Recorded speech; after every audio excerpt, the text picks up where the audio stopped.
Deputy Speaker, I am a proud Victorian, and it is school holidays in Victoria, and here we are. So can I acknowledge my good friend, the member for Nichols, and his son, David Birrell, who is here in the advisor box. And can I acknowledge the pain and the grief of his family, your dad, your granddad, Brian Birrell, who passed away recently. He was here, very proud of you becoming a member of the Australian Parliament, and you have done your family proud and you have done him proud. Deputy Speaker, I'm looking down the camera online to my children back at home, Leo and Eva. I hope you're behaving well. And I'll talk to your children too. And I want to speak to Victorian families right now, Deputy Speaker, because they are doing it tough. And for those of us who sit in this place, we have a privileged position. We are paid very well for what we do. But let's not forget that the average salary in Australia is half of what we get, $95,000. The median salary is $65,000, even less. And when you think about what the median means, it means that half of Australians earn less, half earn more. And they are facing serious decisions and consequences for this inflation crisis.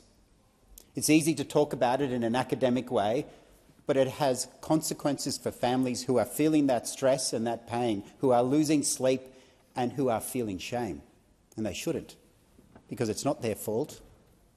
And particularly over school holidays, I have been overwhelmed by the phone calls and the conversations with Victorian families who are telling me, in heartbreaking circumstances, what they have to put back on the shelf, what they have to tell their children over these school holidays.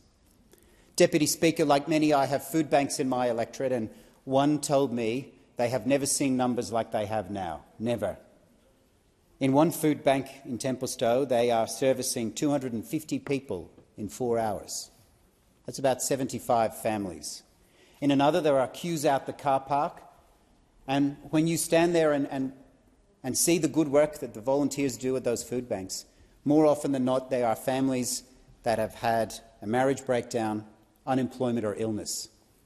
And it is tough enough with 2 income earners in a family, but when one of those 3 things happen, and statistically they do, it sends people over the edge. Another food bank told me about a school that they support where they provide fruit in a bowl, fresh fruit. And what they have heard from the teachers and the staff at that school is that as soon as they put it out, it disappears.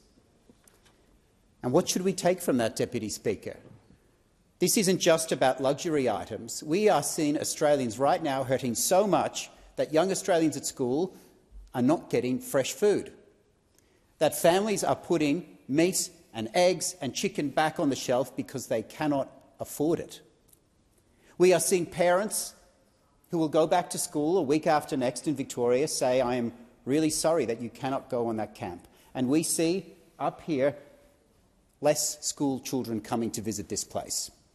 And one of the reasons we see less is because families cannot afford it. They cannot afford it. Speaker, that shouldn't be the Australia that we live in 2024.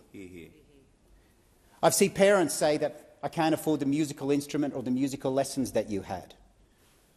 You may not know it, but right now there's a soccer tournament on in Europe, and that is one of the most popular sports in my electorate, and many are losing sleep, staying up to watch the quarterfinals of the European Cup.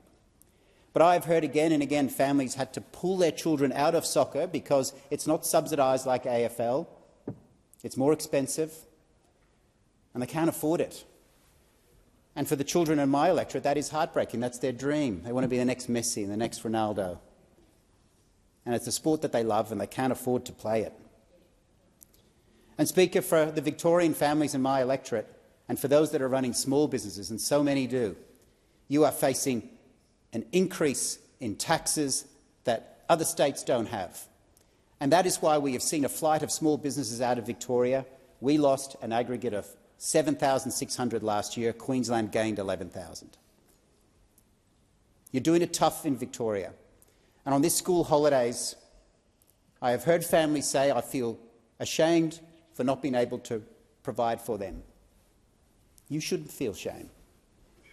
It is for us in this place to do our best to make sure that you have a better life for you and your children.